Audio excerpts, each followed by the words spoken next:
Hello and welcome to Real Deal. This is Tara and Giselle. And this week we are talking about the zombie kick-ass movie 28 Years Later, directed by Danny Boyle. I don't know if you guys are familiar with this. There are several movies already out, like the original with Cillian Murphy, 28 Days Later. This is the newest in the what would I call that? Family? I mean, is it a franchise if this is only the second one? We're pretending that middle one doesn't exist, right? Yeah. Because who watched that? Not me. Not me either. I fear. Yeah. Yeah, we'll pretend that one's not real, and then there's gonna be one after this, so I don't know. Yeah, so I think it's a franchise. I would say Sure. the Yeah. 28 Weeks Later franchise. Yeah. And to the Danny Boyle oeuvre. Yeah. Vibes. That is just everything that he has ever made. Yes. 28 years since the rage virus escaped a biological weapons laboratory, now, still in a ruthlessly enforced quarantine, some have found ways to exist amidst the infected. One such group lives on a small island connected to the mainland by a single, heavily defended causeway. When one member departs on a mission into the dark heart of the mainland, he discovers secrets, wonders, and horrors that have mutated not only the infected, but other survivors as well. Honestly, Letterboxd, like, that's a really long ass caption. Yeah. Well, I mean, I don't think that they choose it. I think that the PR team or whoever works on the movie does it. Yeah, I think they submit it, but it's like too much. I think that's like their press release sort of thing. You guys are giving a lot. You could give less. You could give less. You could let me not know things. Yeah. I think this is a wonderful movie, especially if you've seen the first one. Did you see the first one? I have seen the first one. I saw that. In my head. Okay. Yeah. I saw it when I was a little kid. Well, that's crazy. Yeah, like I think my dad got it at Blockbuster. No. And I remember like I was not supposed to watch it and our couch like faced the wall and the TV like faced inwards, and so like he was watching it one night and I sat behind the couch and I watched it. No. Yeah. My early disease movie is Contagion. That's crazy. Contagion's like even really that old, but it was so realistic. And honestly, like I watched it again when they released the quarantine notice for COVID. Mm-hmm. I watched it in my sorority house and I made all That's my crazy. sisters watch it with me and we all started crying. I was just gonna say, did you all cry? It was a little diabolical of me. I'm not really sure why I did that to them. Sorry, guys. No, but you do this to this day. You do this to this day, but in like a different way. She's like, I'm gonna make you watch Past Lives. Yeah. She's like, we're gonna get traumatized together. And it's every time. It's a group experience. Every time Tara's like, you know what? I had to watch this, so you do too. Yeah, we have to go through it together. I'll make everybody watch Past Lives. Like, I don't care. I feel like you did it recently with someone. Probably. Oh my God. About it. Something depressing I made people watch. Yeah, I feel like you told me about that. Let me look. I watched... And we love you for it. Fight Club. I watched Lady Vengeance. Lady Vengeance was fun, though. She was a fun time. Yeah. Let me see. I don't know. Maybe I was just thinking about you watching it with Din. Yeah, I think I'm just thinking of you watching Fight Club with Din. Yeah, that was a good time. You know what? We didn't even finish it, and I watched the rest of it at work the next day. Yeah. And I had to pace around the room. It was so good. I was like, whoa. Oh my God, I know. That was crazy. And then he watched it like a week later and was like, whoa. And I was like, right. Yeah. So good. Yeah, it's so good. It's a traumatizing movie. And it is. Mm-hmm. Ed Norton is so good in that movie. Yeah. But I digress. Yeah. 28 Years Later stars Aaron Taylor Johnson. And also, oh my God, what is her name? Yes. Ray Fiennes, who we love. Jack O'Connell, who you guys might recognize from Sinners. Mm-hmm. Recent Sinners fame. He's in other things, but yeah. I feel like that is the best connection I can make. Mm-hmm. I have to shout out Alfie Williams, the little boy. Yeah. Such a spectacular job. He did such a spectacular job. So good in this. I agree. Coming of age story, and you don't expect it to be a coming of age story. No, you don't. It really was. Yeah. I liked that. So tell me about when you watched this. Did you go into it knowing what it would be about? I'd seen the trailers, but I just was like, okay, whatever. Like another version of the first one. Like, I'm for that, I guess. I don't know. What could they be doing differently? I don't know. It's not the story. You watched it and you thought, Loved it. Loved it. Absolutely loved it. I'm not a zombie movie person either, I have to Mhm. say. Like, bores the shit out of me. It's just not something I'm interested in. Yeah. Can't get with it, but You know, while you were going through your teen dystopia phase, I was going through my zombie girl phase. oh wow. Nicholas Hoult in Warm Bodies changed my life. Was never sound for that. I liked Zombieland. Yeah. But that's as far as we're getting. But see, that was during zombie era. Yeah. Zombies versus Unicorns, the book was really popular. I still have it on the shelf. Like zombies was the thing when we were our age. Yeah. World War Z. Yes. Movies, it was a huge Mhm. thing. And I just was like, I'm not sat for this. I get it. Like the physics of this just like doesn't make sense. Right. Right. Like why World War Z, like when they were trampling on top of each other to make a bridge, I was like, all right, Yeah. pack it up. I think our high school years, I dressed up as a zombie every single year. I am not joking. I remember one year I had a Misfits t-shirt that I like ripped and I put fake blood on. And then when I was part of the film club, of course I was in the film club. And yes, vice president. Her. I made us do a zombie movie, which we got in trouble for other reasons. Fake blood behind the school in the tunnel. And then got the cops called. Okay. And that's another. We live in a really like, I don't want to say small town because like it's not really that vibe. Like the Bay No. is pretty large, but things don't happen here. No, literally, especially where we grew up, things don't happen. Things never happen. Somebody was definitely out on their like elderly woman walk and saw that and was like, oh my god. Because we put like bloody handprints outside of the tunnel. This and really they stained. That's crazy. You know what? I did it for cinema. That's crazy. And I did it for cinema. I know the cops were like, we are getting so many fucking calls. I know. And I felt, I just like don't know even what I felt.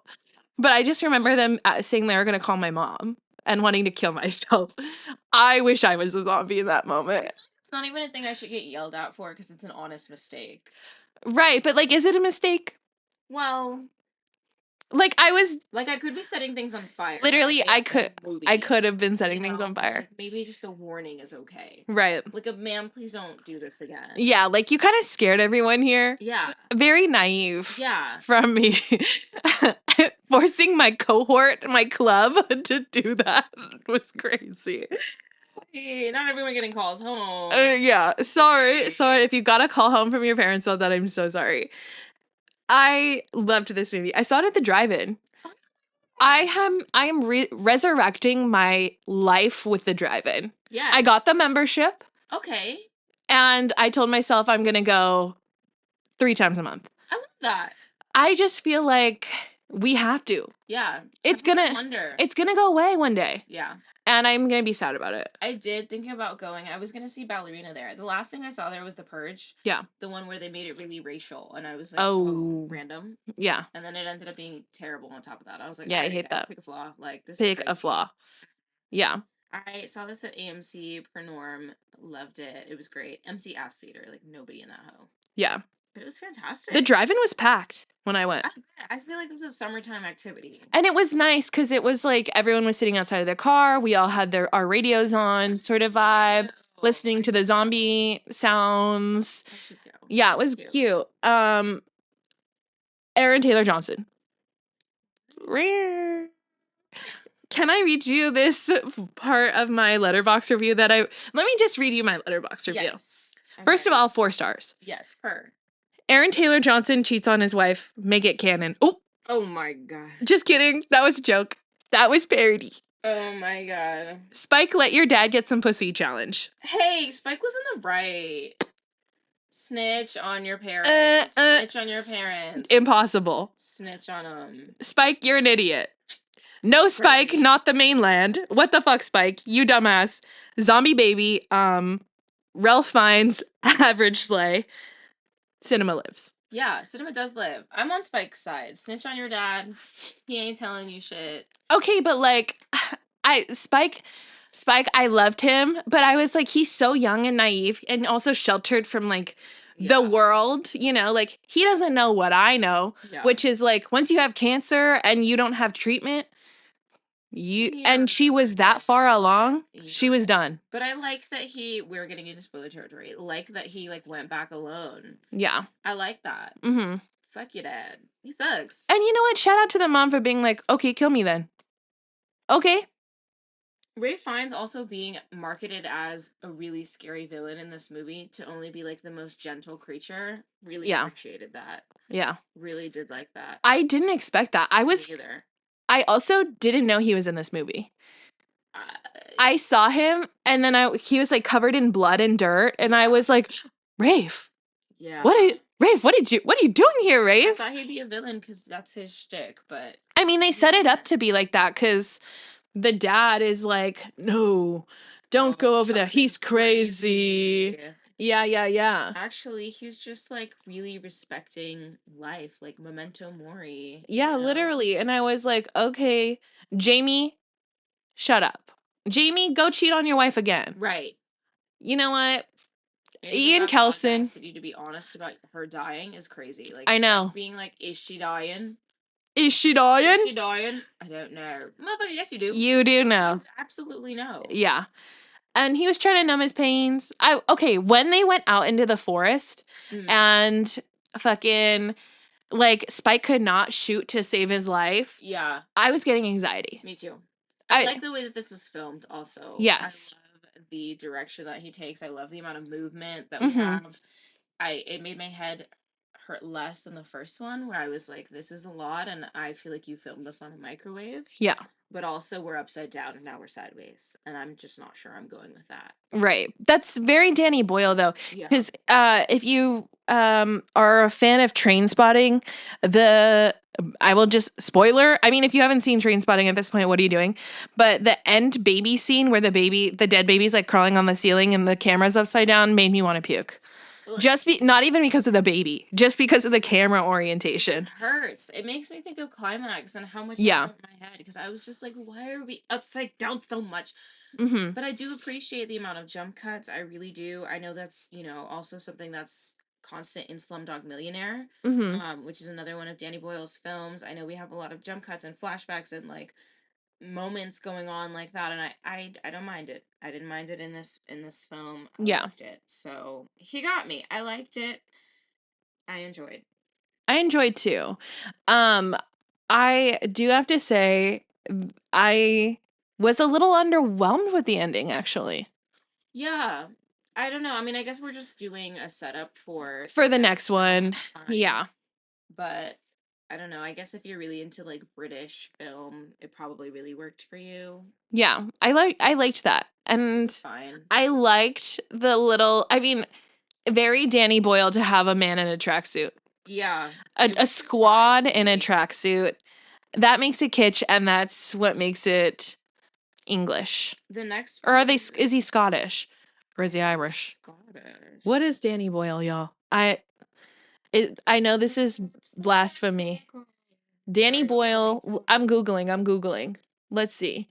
Danny Boyle, he's got to be Scottish, right? I don't know. Scottish vibes. English. Okay. The next one England. is not directed by Danny Boyle, which I'm a little nervous about. It's not? No, the next one's by Nia DaCosta. I do love the black female director, but I don't love her movies. She did a movie recently. She did The Marvels. Yes. And she did Candyman. Yeah. Did you like Candyman? It was okay. I don't always feel like we need to go back and touch things like that. I think it left a lot to be desired near the end, and I didn't. It was fine. I will say I only like Candyman because of Coleman Domingo. I do love Coleman Domingo, but I feel like we don't always have to touch those. I don't think so either. I liked the first Candyman. I didn't watch The Marvels because y'all know how I feel about Marvel movies. Like I'm just not sad. Yeah. Sorry. Yeah. I don't know. I'm interested to see what her perspective is. Me too. I'm gonna be sad regardless. This was a good setup for that. I will say, like, zombie movies, this franchise has me sad. I will watch. I will say, one thing I am hesitant about her doing it is I feel like Danny Boyle's style is so unique to him. And British. She's from New York. Feel that. Yeah. Yeah. You can feel the Brit. Yeah. I feel like that is important because so much of the story is rooted in British culture, especially since we're saying now that like they're quarantined to just there. Yeah. So I'm like, where are we going with the next one? Yeah. So I don't know. I'm interested to see what she does with this little tracksuit squad. I hope he's a producer or something on it, writer. He is involved in writing. Okay, that's good. So it won't lose the full flavor. Yeah. But you know what? She has my full vote of confidence. For Black women, I will be set. For Black women, won't be set. Yeah, and we'll see when it comes out. I think it'll be next year. Yeah, I think it's cool to have a woman working on a Danny Boyle series. Yeah, and I'm sure he picked her. I'm sure. I'm sure he understands like her perspective too. Nervous, you can hear it. Yeah, not the compensate. It's probably fine. It's probably fine. I mean, he picked her, right? You know, I just heard such negative things about the Marvels. I do think I have to attribute some of that to like obvious racism coming from Marvel fans, but yeah, I did see clips of the Marvels and I was like, this is terrible. Yeah, I really don't know how I feel about that. But I do think Marvel can take a good director and make you make some bullshit. So right. What do you think about the zombie baby? Sure. Interesting. Where are we going with that? I want to know where we're going with that. Also, like, there's no way that baby is just a baby, right? Am I wrong? I think that they tried to talk about it and didn't do as much as they said. I'm just skeptical about this baby. Kelson had some stuff to say about that. Like, oh, I had a feeling that if they were procreating, like, you know, you wouldn't be infected. But I would love if we had some kind of like a little DNA scene where I get to see how that works. Because what do you mean? I'm not a scientist, but I feel like I just hope they don't make this baby like they don't do like a flash forward and this baby's like I can talk to the zombie sort of thing. Like, stop. I think if anything, she'll be outcasted and misunderstood because they're like, you're related to them, to the infected. I don't think it'll take us down a oh she's psychic and she's Carrie Firestarter moment. I hope not. Right. Also, I'm just surprised their little village like has not been invaded by the zombies. I don't know. I guess because you have the causeway and you'd have to walk that long ass thing and time it correctly. And like, what are the odds that they're doing that? And they can just kill you because there's one entrance. Yeah. I don't know. But the fence is so low. I'm with it. I mean, yeah, but you're not climbing. It's not like walking. That's true. Like season 8. What did scare me is that big ass like zombie king guy. The alpha. That was crazy. There was a lot of talk of zombie schlong before I saw this, and the rumors were true. The review on the zombie schlong, he was crazy. It was necrotic, but it was wild. Yeah. That was crazy. I don't know. May I recommend some Sydney Sweeney Dr. Squatch soap? And that's all for today, folks. Oh my god. It's a territory of words that shouldn't be thrown together in the same sentence. And Sydney Sweeney Dr. Squatch soap is definitely like top sentence that should never be uttered. You know what? I'm sorry. That's crazy. That's crazy. Anything else to say? No. We're getting into like superhero territory soon, you guys. Fantastic Four and Superman out. Oh my god. Remains to be seen if we'll be rescued from the many flopped Marvel movies and superhero movies that have been coming out. I think DC and Marvel have yet to have a banger in a while, so I'm skeptical, hesitant, fearful. Me too. And I kind of am over it. I am over it, but Fantastic Four, like, I think we're trying to appeal to different audiences. Yeah. We've got a decent cast. I just want it to be funny. Well, that shit doesn't look funny, but I do have to get funny. Not funny, weird. Not funny, weird, please. I'm seated. Yeah. I'm gonna go see. We'll find out. We'll find out. Like, I'm interested to see what that's about. Yeah. And I guess we'll see you in next week's episode. Formula One? Formula One, anybody? F1, anybody? F1, anybody? Jurassic Park? Jurassic World? I know what you did last summer. There's a lot of bangers coming out. You guys go to the movies. Go to the movies. Go watch something. Get a subscription to a movie. Honestly. Anyways, bye.